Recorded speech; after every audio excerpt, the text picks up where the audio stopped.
안녕하십니까. 헬름 차트 개발과 GitHub 아티팩트 허브 사용기에 대해서 발표를 하겠습니다. 사실 헬름 차트라고 하면은 상당히 올드한 주제라고 느끼실 수 있는데요. 저도 그렇습니다. 시작하겠습니다. 그래서 저는 삼성 SDS에서 삼성 쿠버네티스 엔진을 개발하는 업무를 하고 있습니다. 쿠버네티스와 그 테스트 관련 주제에 관심이 많습니다. 발표 자료 현재 페이지 말고 앞뒤로 보실 분은 저기 가서 받으시면 됩니다. 지난 발표, 작년에 했던 발표가 두 건이 있었는데요. 하나는 클라우드 네이티브 코리아 커뮤니티 데이 2024였고 하나는 고퍼콘 코리아 2024였습니다. 근데 주제가 같은 거였는데요. 좀 관점은 달라서 앞에 게 파트 1이고 뒤에 게 파트 2가 되었습니다. 그래서 저 내용은 이제 로깅, 모니터링, 얼럿을 제공하는 벤티스택 개발기에 대한 얘기였고요. 헬름 차트로서 개발이 되었습니다. 아래쪽 보시면 개발한 차트들이 있는데요. 인그레스 어노테이터, 저는 좀 재미로 만들어 본 건데 어떤 정의한 규칙에 따라서 인그레스의 어노테이션을 전파해주면 좋겠다. 그래서 한번 만들어 봤고요. 그 다음에 레트 스택이라고 로깅 스택을 만들었고 벤티 스택이라고 해서 로깅 모니터링 스택 위에 발표한 그 내용이죠. 지난 발표 자료 참고하시면 되고 혹시 관심이 있으시면은 오픈 소스니까 참여 환영합니다. 목차는 5개로 잡았습니다. 첫 번째가 헬름의 작동 원리, 두 번째는 다른 도구와 비교, 세 번째는 차트 개발 실무, 네 번째 기트 액션으로 차트를 리리스하는 거, 그 다음에 아티팩트 허브에 등록하는 것입니다. 첫 번째로 헬름의 작동 원리입니다. 일단 기초적인 용어만 한번 정리해봤습니다. 헬름은 템플릿 기반으로 패키징 배포하는 도구고, 레포는 여러 차트를 저장하는 저장소, 차트는 차트고요.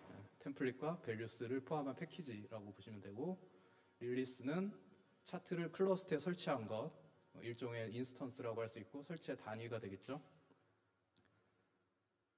오른쪽에 템플릿 엔진 개념도를 가져와 봤는데 데이터와 템플릿이 합쳐져서 렌더링 돼서 결과물이 나오는 이런 개념도입니다. 그래서 설치 흐름을 보면은 밸류스에 된 값을 렌더링해서 릴리스로 기록을 한다. 그러면 이제 릴리스를 가지고 추적이나 롤백을 할 수 있겠죠.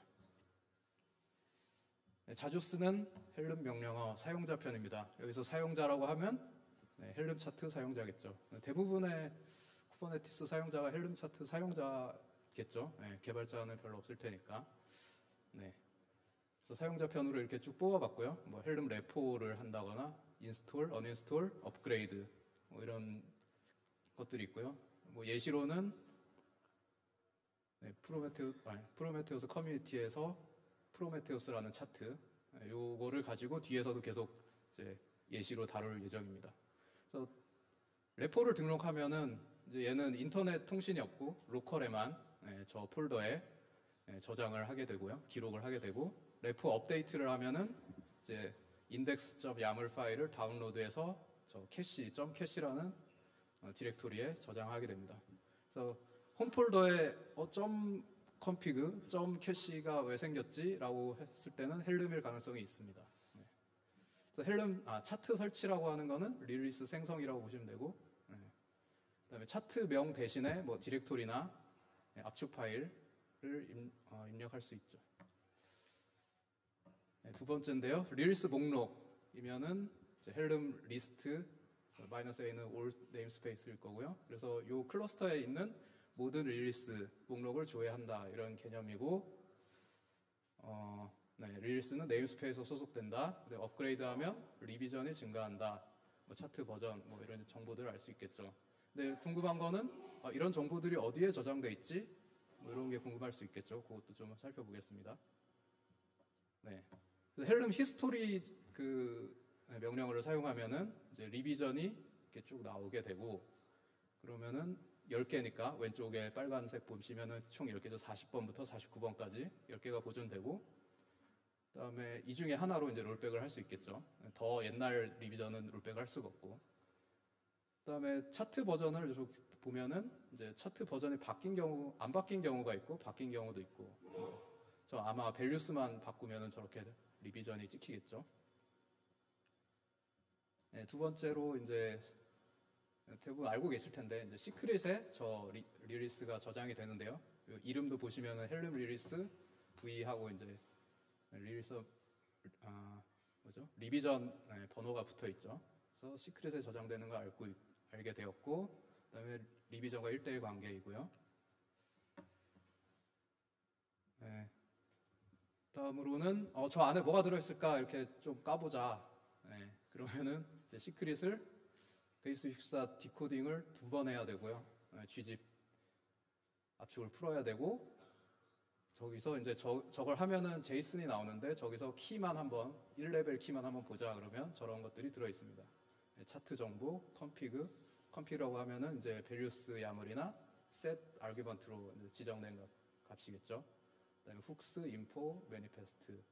그래서 매니페스트가 최종 렌더링된 결과가 저장되고요. 그러니까 지금 여기 보면은 템플릿도 저장되고 밸류스도 저장되고 매니페스트도 저장되는 다 저장돼 있죠. 그래서 다 있으니까 롤백이 가능한 거고 뭐 이런 구조로 생각하시면 되겠습니다. 헬름은 기본적으로 그 화살표 다음에 있듯이 Gzip 압축을 하고 베이스 64 인코딩을 해서 저장을 하는데 저게 시크릿이다 보니까 한 번 더 인코딩이 된 겁니다. 요거를 그렇게 쓰시는 분은 없겠지만 이제 시크릿이 아니고 컴피그 맵에 저장할 수도 있습니다. 좀 세팅을 하시면. 네. 헬름의 장점을 한번 살펴보겠습니다. 재사용 가능한 배포 템플릿이고 차트 내에 컴포넌트 간 호환성 검증이 되어 있고 버전 관리 및 롤백이 가능하다. 그래서 오른쪽에 작게 써놨는데 프로메테우스 차트 내에 컴포넌트가 대략 5개 정도 있죠. 프로메테우스, 푸시 게이트웨이, 노드 익스포터 뭐 이렇게 해가지고 있는데 얘네들 간의 이제 호환성 검증을 사실은 누군가가 해준 거죠. 커뮤니티에서 그 커뮤니티 그 컨트리뷰터들이 사실은 해준 거죠. 네. 그래서 이제 호환성이 검증이 됐다고 볼 수 있는 거고요. 뭐 아무 노력 없이 된 게 아니고 누군가는 저거를 봐준 거죠. 그리고 헬름 서치 명령어 잘 안 쓰실 텐데 저도 안 쓰고요. 한번 검색을 해봤습니다. 네. 프로메테우스로 검색을 해보면은 쭉 프로메테우스 이름이 있는 것들이 나오다가 밑에 뭐 로키도 나오고 제가 만든 벤티스 텍도 맨 밑에 나옵니다. 저희 키워드를 걸어 놓으면은 나오긴 나옵니다. 근데 꼴찌로 나오더라고요. 아무튼 이거 대신에 아티팩트 허브를 사용해서 검색하시면 되겠습니다. 다른 도구와 비교를 통해서 또 헬름을 이해해 볼 수 있을 텐데요. 가장 기초적으로는 쿠버네티스 매니페스트가 되겠죠. 쿠버네티스 리소스 명세 그 자체이고 kubectl 외에 다른 도구가 불필요하고 렌더링이 불필요하니까 좀 직관적이고 야물을 자유롭게 수정하니까 자유도가 높다고 할 수 있겠죠. 단점으로는 오른쪽에 있듯이 이제 뭐 큰 스택을 이렇게 관리하려고 그러면 리소스가 많아서 일단 야물이 많아서 힘들 거고 환경별 관리도 여전히 많을 거고요. 중복이 많을 거고요. 그다음에 버전 릴리스 관리가 지원되지 않고 다만 이제 대안으로 기술을 관리하면 되긴 되겠죠. 이제 변동사항 같은 거를 디프로 볼 수 있으니까. 컴포넌트 호환성, 버전 간 호환성 이런 걸 직접 검증해야 될 거고요. 그래서 뭐 결론적으로는 단순한 애플리케이션 관리에 적합하고 또는 모든 매니페스트 변경사항을 기술로 관리하고자 할 때도 괜찮을 것 같습니다. 오른쪽에 이렇게 뭐 환경별로 좀 나눠놨고요. 그 안에 컴포넌트가 여러 개 있는 프로메테우스 예시를 한번 넣어봤는데요. 그래서 대부 환경, 프로드 환경 이렇게 구성하는 예시. 만약에 대부 환경에 배포를 한다 그러면 이제 어플라이에다가 리커시브하게 이렇게 어플라이 하면 되겠죠. 그 다음으로는 커스터마이즈가 있는데요. 쿠버네티스 매니페스트를 템플릿 없이 커스터마이징 하는 도구라고 정의할 수 있겠고요. 기본 야물 파일을 수정하지 않고도 환경별로 변경사항을 오버레이 방식으로 적용한다. 이게 핵심이라고 보입니다. 그래서 쿠버네티스를 설명한 그림 중에 여기 제일 간단해서 한번 가져와 봤습니다. 환경별로 패치점 야물이 있어가지고 뭐 쿠버네티스를 통해서 커스터마이즈를 통해서 뭐 배포하겠다 이런 개념이고요. 좀 자세히 보면 아까 그 매니페스트를 네, 좀 디렉토리 구조를 저렇게 잡아놓은 거죠. 공통 요소를 베이스로 빼고 환경별 요소를 오버레이 디렉토리에 대부 프로드로 이렇게 넣고 그럼 이제 공통 요소가 싹 빠지니까 굉장히 슬림해졌죠. 네. 장점은 기존 매니페스트를 활용해서 전환이 용이하다. 그다음에 별도의 배포 도구가 필요하지 않고 저 검은색 영역에 보시면은 apply -k 하면은 커스터마이즈 체계로 배포가 되죠. 자유도가 높다고 할 수 있겠죠. 야무를 직접 수정할 수 있으니까. 그래서 필드 값을 그러니까 이게 헬름 차트랑 항상 지금 비교하고 있는 건데요. 헬름 차트는 밸류스로 정의되지 않으면 수정할 수가 없는데 얘는 아무데나 갖다가 이제 키만 주면은 바꿀 수 있으니까 굉장히 자유도가 높다고 볼 수 있죠. 특히나 이제 사이드카 컨테이너 주입 같은 게 돼서 뭐 이거는 헬름 차트로는 뭐 이제 뭔가 그 밸류를 만들어 놔야 되겠지만 아무튼 흔히 있는 용례도 아니고 뭐 이럴 때 괜찮은 것 같습니다. 환경별 구성 관리가 용이하고요. 베이스, 데브, 프로드로. 그다음에 요거는 제가 조금 잘 안 쓰는 기능이라서 사실은 좋은 기능이거든요. 컨피그 맵을 변경하면 원래 롤링 업데이트 하기 위해서 팟을 뭐 재기동하거나 이렇게 해야지 컨피그 맵이 갱신돼서 팟에 적용되잖아요. 파드에. 네. 근데 이 커스터마이저에서는 해시를 부여해가지고 기본적으로 그래서 이제 다른 컨피그 맵이 적용되는 것처럼 돼서 이제 롤링 업데이트가 일어나죠. 근데 저는 이 기능을 좀 빼고 쓰기도 하는데요. 이렇게 하면은 이제 롤링 업데이트 될 때마다 컨피그 맵이 해시가 찍혀가지고 계속 많아지더라고요. 그래서 좀 안 쓰는 기능이기도 합니다. 개인적으로는. 단점으로는 컴포넌트 호환성 역시 직접 검증해야 되고 버전 릴리스 관리 미지원이지만 기수로 관리 가능할 것 같고요. 자체 애플리케이션을 운영하는 경우에는 괜찮을 것 같아요. 자기가 다 정의하는 거니까 베이스로 하나 두고 환경별로 하고 환경을 더 만들고 싶으면 더 만들고 여기는 이 값을 바꿔야 돼 하면서 자유롭게 그러니까 템플릿이나 뭐 이런 걸 안 만들어도 자유롭게 되니까요. 그럴 때 괜찮을 것 같습니다. 다음으로 이제 오퍼레이터인데요. 오퍼레이터는 일단 용어가 좀 복잡합니다. 그러니까 용어 자체가 복잡하다기보다는 이제 아래쪽 표에 보시면은 약간 밝은 세 줄과 약간 어두운 세 줄이 있는데 이게 커뮤니티랄까요? 생태계가 약간 다른 곳에서 사용하는 용어들입니다. 첫 번, 흰 밝은색 영역에 있는 오퍼레이터 패턴, 그 다음 도구 오퍼레이터 이거는 이제 쿠버네티스 커뮤니티에서도 많이 사용되는 용어고요. 용어고 아래쪽 세 개는 이제 오퍼레이터 프레임워크 커뮤니티에서 제시하는 용어들입니다. 오퍼레이터 붙은 용어가 많다 보니까 좀 헷갈릴 소지가 많이 있어요. 그래서 일단 제일 중요한 거는 쿠버네티스 공식 문서 제목이 오퍼레이터 패턴인데요. 선언형 쿠버네티스 환경에 운영 자동화를 구현하는 설계 방식이고요. 구체적으로는 커스텀 리소스와 컨트롤러를 조합해서 만든다. 이렇게 얘기할 수 있겠습니다. 오퍼레이터 도구는 그 패턴을 구현하는 도구, 구현을 지원하는 도구. 대표적으로 쿠브빌더 그리고 오퍼레이터 SDK가 있겠죠. 오퍼레이터라고 하면 이제 그 오퍼레이터 패턴을 구현한 애플리케이션이 되겠죠. 주로 오퍼레이터 도구를 사용했겠지만 그렇지 않은 경우도 있습니다. 대표적으로 설트 매니저, 인증서 관리하는 설트 매니저와 프로메테우스 오퍼레이터도 있는데요.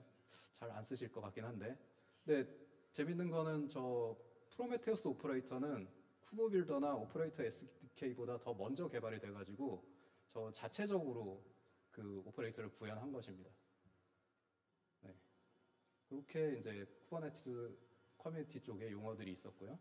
그다음에 오퍼레이터 프레임워크 쪽 용어를 보면은 OLM 오퍼레이터가 있는데 저거는 OLM 규격에 맞게 패키징된 오퍼레이터라고 할 수 있고 OLM을 통해서 설치 관리가 되는 것이고 뭐 그 OLM 오퍼레이터를 등록하는 곳이 오퍼레이터 허브나 아티팩트 허브에도 등록이 가능합니다.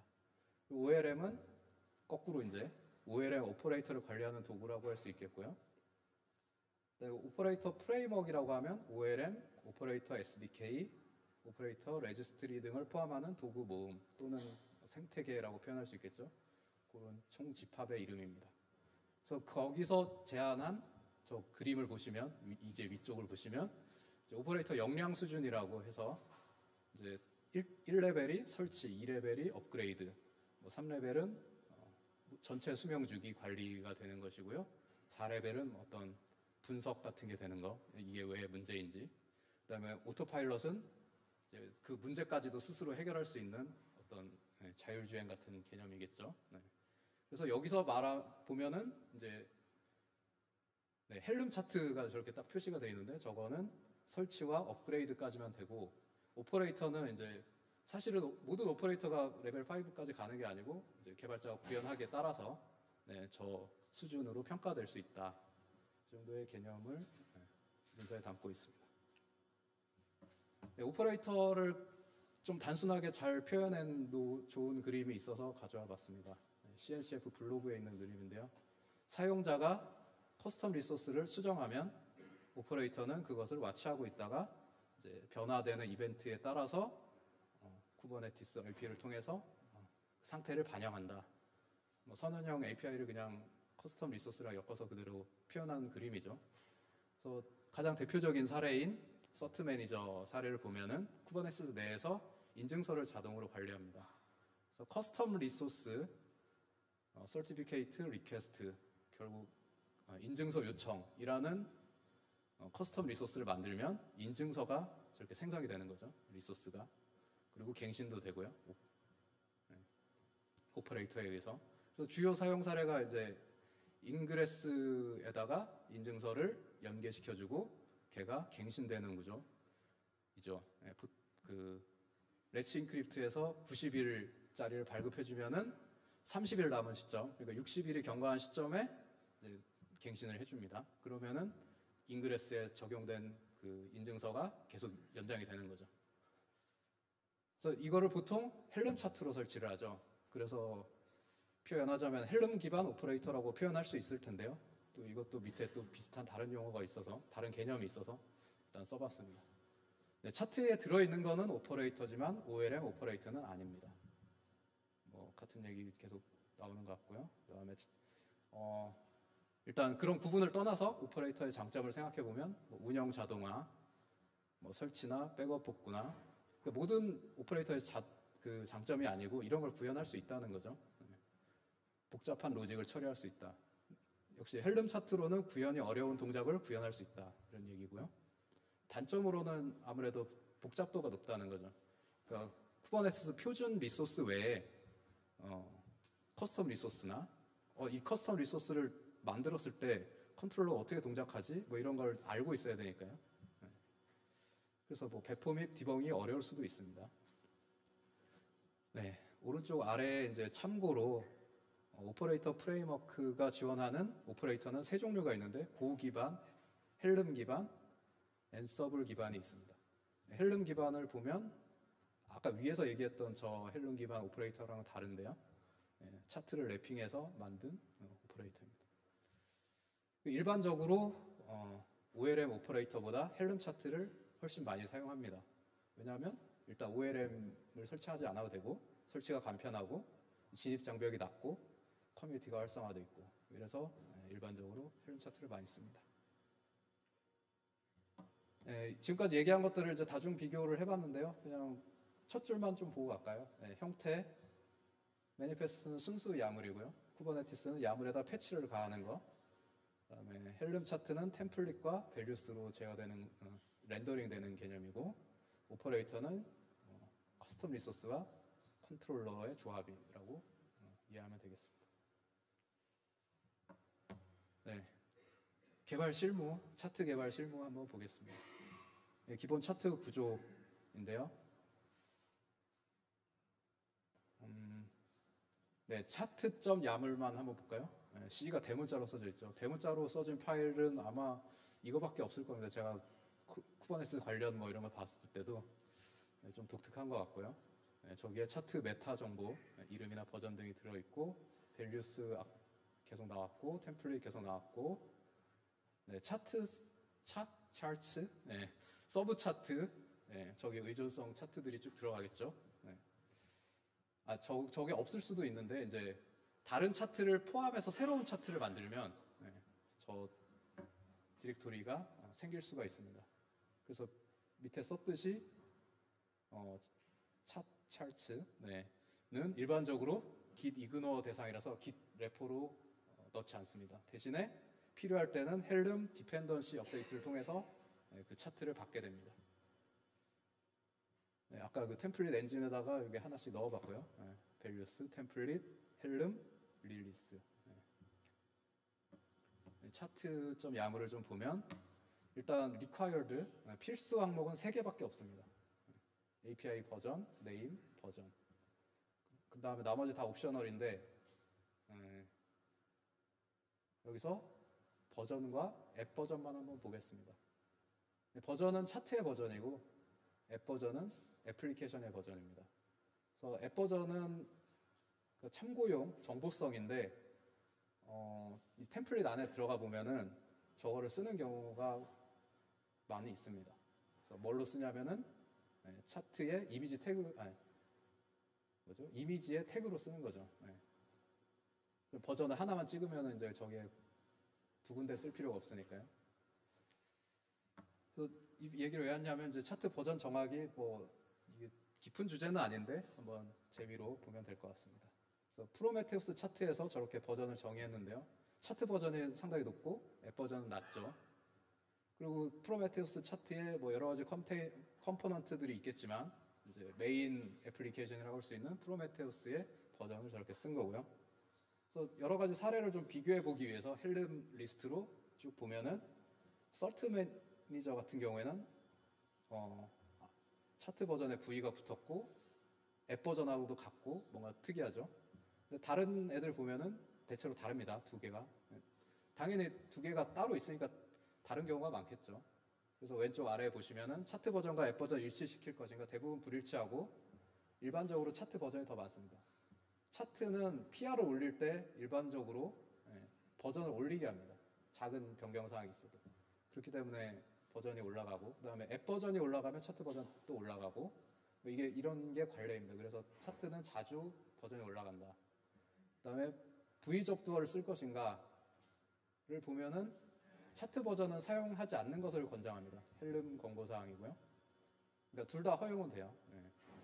앱도 둘 다 허용되지만 이제 사용이 권장된다 이렇게 물음표를 달아놓은 거는 일반적으로 그렇다는 건 아니고 쿠버네티스 쪽 이미지를 보면 거의 V가 붙어 있죠. 그래서 제가 볼 때는 차트에는 붙이지 말고 앱에는 붙이고 이게 이제 프로메테우스 관례인데요. 저게 이제 딱 보면은 이거는 앱 버전이네, 이건 차트 버전이네 알 수 있어서 괜찮은 것 같습니다. values.yaml 보면은 그냥 설계 원칙이라고 써봤는데요.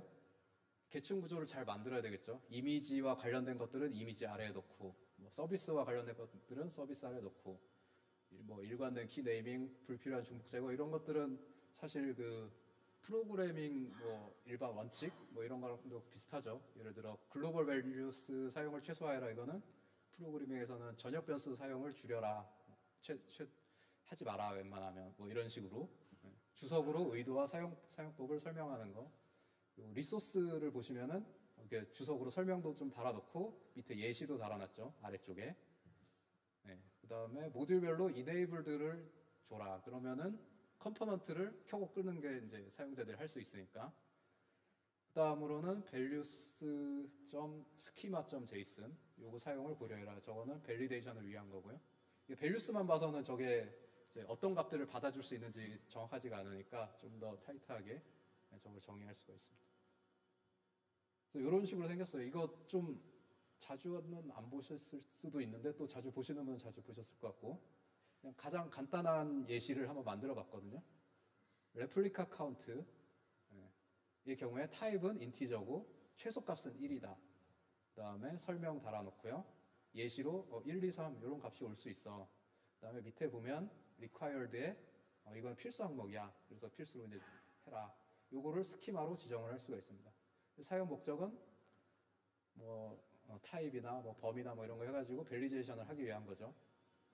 이 파일은 차트의 루트 디렉토리에 둡니다. 그리고 헬름 린트 명령어가 요거를 검사를 수행합니다. 요거는 이제 제이슨 스키마 스펙에 따른 것인데요. 헬름 외의 사례를 보면은 오픈 API 스펙과도 관계가 있고, 그다음에 쿠버네티스 CRD에도 그 오픈 API 스키마라는 거를 스펙으로 갖고 있습니다. 그리고 VS 코드에서 YAML 언어 서버, 랭귀지 서버에서도 사용하고 있고요. 뭐 이런 사례들이 있고, 그리고 좀 중요한 것은 저기 이제 줄을 쭉 쳐놨죠, 디폴트에. 헬름 저게 이제 그 제이슨 스키마 스펙에는 있는데 헬름에서는 사용 안 하는 이유가 values.yaml이 기본값을 담당하고 있기 때문에 사용하지 않습니다. 네, 헬름 템플릿 린트를 통해서 뭐 핵심만 좀 시간이 많이 남지 않아서 핵심만 좀 보겠습니다. 템플릿 같은 경우에는 values에는 없는데 템플릿에 있으면 이제 렌더링을 할 수 없겠죠. 필요한 값이 없으니까. 네, 그런 오류를 하고 오류를 검출할 수 있고, 헬름 린트는 그 자체로 뭐 values에 남는 값, 템플릿에 없는 거, 그거를 그 자체로는 오류는 아니고요. 아까 그 뭐죠? values.schema.json 거기다 정의를 하면은 스키마에 정의되지 않은 값이 values에 있으니까 이제 헬름 린트로 걸러낼 수가 있습니다. 네, 헬름 테스트가 있는데요. 보신 분은 보셨을 텐데 템플릿 아래 어딘가에 테스트라는 이름으로 디렉토리를 만들면은 이제 헬름 설치를 하고 헬름 설치 후에 헬름 테스트 뭐 릴리스 이렇게 수행을 하면은 저렇게 어떤 서비스 80 포트를 한번 접근해 본다거나 이런 식으로 DB 접근을 해 본다거나 이런 식으로 테스트를 할 수가 있습니다. 네, GitHub 액션으로 차트 릴리스하는 거를 말씀드리겠습니다. 일단 차트를 어디에 둘지, 일하는 애플리케이션과 같이 두는 안이 있겠죠. 이게 흔한 경우는 아니고 인그레스 엔진엑스 같은 경우에는 애플리케이션 그 긴 레포에 차트가 같이 들어 있습니다. 요거의 장점은 이제 앱 코드가 바뀌거나 차트가 바뀌거나 이제 같이 연동돼서 버전이 착착 올라간다는 거죠. 그다음에 이안이 이제 차트 레포를 따로 든다. 차트 별도로 애플리케이션 긴 레포와 별도로 따로 든다는 건데 여러 차트를 모아서 집중 관리를 하니까 좋고, 그다음에 차트 릴리서를 통해 활용하기가 좋고 외부 배포에 적합합니다. 그러니까 아티팩트 허브 같은 경우에 등록을 하면은 레포 단위로 등록을 하기 때문에 하나의 레포를 등록하면 거기에 있는 차트들이 다 등록이 돼요. 네, 그렇고요. 그래서 프로메테우스 등 다양한 오픈 소스들이 다 저 이안 차트 레포를 별도로 두는 것을 채택하는 경우가 많습니다. 차트 자동화 도구, 차트 테스팅, 차트 릴리서가 있는데요. 요거를 쓰는 이유는 이제 헬름에 이제 뭐 린트, 인스톨 테스트 다 있지만 이제 여기 왼쪽에 보시듯이 여러 차트를 한 곳에서 집중 관리하다 보니까 뭐 PR이 들어오거나 했을 때 변경된 차트만 검증을 한다거나 변경된 차트만 릴리스를 해야 될 필요가 있겠죠. 그래서 저런 도구가 있는 거고요. 그래서 저거를 두 개를 합치면은 이제 CI/CD 파이프라인이 되는 거고요. 오른쪽 그 도표와 같이. 그다음에 아래쪽의 표에서는 뭐 트리거로 이제 만들어 봤는데요. 트리거라고 써봤는데요. PR이 들어오면은 차트 테스팅 액션이 실행이 돼서 CT 린트와 CT 인스톨을 수행을 하고요. 네, 그거를 이제 어프로브 승인을 한 다음에 머지를 하면은 이제 차트 릴리스 액션이 작동을 해서 패키징하고 인덱스 만들고 업로드까지 하는 이런 GitHub 액션을 사용할 수가 있습니다. 네, 자세한 설명은 넘어가겠습니다. 필요하신 분은 GitHub에서 받아보시면 될 것 같습니다. 차트 배포 방식이 이제 조금 하나가 더 생겼죠. OCI 방식. 기존에는 헬름 레포를 정보를 넣고 거기서 차트를 받아오는 거였는데 이제 OCI는 마치 컨테이너 이미지처럼 그냥 풀해서 받아오는 그런 개념이죠.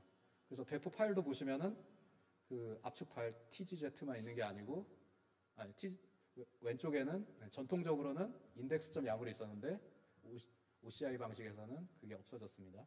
필요가 없기 때문에. 그 다음에 URL 형식도 좀 바뀌고요. 명령어도 좀 바뀌고요. 인증도 바뀌죠. 이제 레지스트리 인증하듯이. 그다음에 인덱스점 야물이 없으니까 왼쪽에는 있으니까 브라우저로 이렇게 정보들을 차트 정보들을 쭉 볼 수 있는데 OCI 방식에서는 그건 안 되고요. 그래서 OCI 차트 설치 예시 아래 이제 필요하면 로그인하고 뭐 헬름 인스톨로 바로 주소를 넣는 그런 예시 작성해봤습니다. 아티팩트 허브 등록. 네, 여기부터는 그림이 많은데요. 네, 쭉쭉 넘어가 보겠습니다. 지원 패키지가 여러 가지가 있어요. 헬름 차트 외에 뭐 OLM 오퍼레이터, 컨테이너 이미지, OPA 정책, 팔코 규칙, 뭐 쿠브CTL 플러그인, 아르고 템플릿 뭐 이런 것들이 있고요. 네, 오른쪽에는 이제 첫 화면이죠. 저기서 검색을 해서 프로메테우스를 검색한다 그러면 이렇게 프로메테우스와 관련된 것들이 나오는데 오른쪽에 빨간색을 보시면 헬름 차트도 있고 OLM 오퍼레이터도 있고 그렇습니다.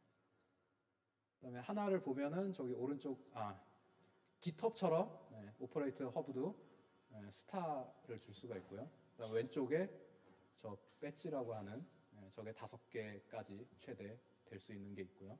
오른쪽에 그 헬름 관련된 정보들을 하나하나 볼 수가 있습니다. 인스톨, 템플릿 하나씩. 그다음 이건 제가 등록한 건데요. 여기 보면은 배지가 4개가 있어요. 아까 그 방금 전에는 CNCF 프로젝트이기 때문에 그 일반적인 것보다 하나가 더 있는 거고요. 제가 등록한 거는 이렇게 4개가 있습니다. 요 배지 받는 방법에 대해서 사실 찾아보시고 해도 되지만 한번 쭉 느낌만 보시면 될 것 같고요. 일단 차트 등록하는 거는 헬름 래퍼가 일단 있어야 돼요. 다 아까 릴리스한 그 절차에 따라서 만든 다음에 등록은 아티팩트 허브에 로그인해서 저기 쭉 가서 등록을 하면은 그냥 됩니다. 그냥 되고 최초 등록 이후로는 나머지 신규 되는 거는 자동으로 등록이 돼요. 배지 5종에 대해서 보면은 CNCF 프로젝트인 경우에 첫 번째 배지고요. 그다음에 아까 그 설명한 밸류스 스키마 제이슨을 작성하면 저 두 번째 배지를 받을 수가 있습니다. 사인드는 차트에 서명을 해야 되고요. 베리파이드 퍼블리셔는 뒤에 3개는 설명을 드리겠습니다. 위에 2개는 이미 아실 것 같고요. 사인드 배지를 얻으려면 뭐 이런 식으로 GPG 뭔가 프로세스를 통해서 긴 래퍼에다가 세팅을 하고 그거를 해가지고 GitHub 액션에서 저걸 부여하는 거죠. 그렇게 하면은 사인드를 받을 수 있습니다. 베리파이드는 쭉쭉 넘어가겠습니다. 베리파이드 배지도 받을 수 있고 이렇게 오피셜 배지도 받을 수 있습니다. 대신에 그 소프트웨어 애플리케이션을 자기가 만든 소유권이 있어야 됩니다. 저는 제가 만들었기 때문에 받을 수가 있었고요. 쭉 넘어가서 중요치 않은 내용인 것 같고요. 시큐리티 리포트만 짧게 하고 끝내겠습니다. 시큐리티 리포트 이렇게 나오고요. 여기 이미지별로 등급이 평가가 됩니다. 조금 더 넘어가겠습니다. 그래서 패키지, 뭐 헬름 차트를 포함한 거기서 사용되는 컨테이너 이미지 취약점을 자동 분석하고 분석 도구는 트리비, 그다음에 스캔 주기는 신규 버전은 즉시 또는 30분 이내, 최신 버전은 매일 한 번씩 스캔을 하고요. 그 이전 버전은 주 1회 재스캔을 합니다. 시간이 지나면은 이제 취약점이 또 나오니까 다시 평가를 해야 되겠죠. 그래서 1년 이상 경과 버전은 이제 더 이상 스캔이 안 돼서 그 리포트가 제공되지 않습니다. 그리고 보안 강화 전략, 베이스 이미지 보안 강화해야 되고 OS 패키지 최소화해야 되고 고의존성도 관리해야 되고 이 정도이고요. 왼쪽 아래에 이제 그 빌드된 바이너리에서 어떻게 그 모듈들을 봤을까 하면은 저런 명령어를 쓰면은 의존성 목록을 볼 수가 있습니다.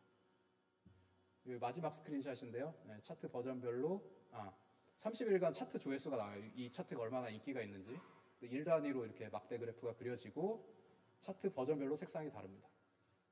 마지막 페이지인데요. 지금까지 헬름에 대해서 말씀드렸고 다음으로는 인그레스 애노테이터 또는 로깅 성능 테스트에 대해서 발표해 볼까 합니다. 지금까지 들어주셔서 감사합니다.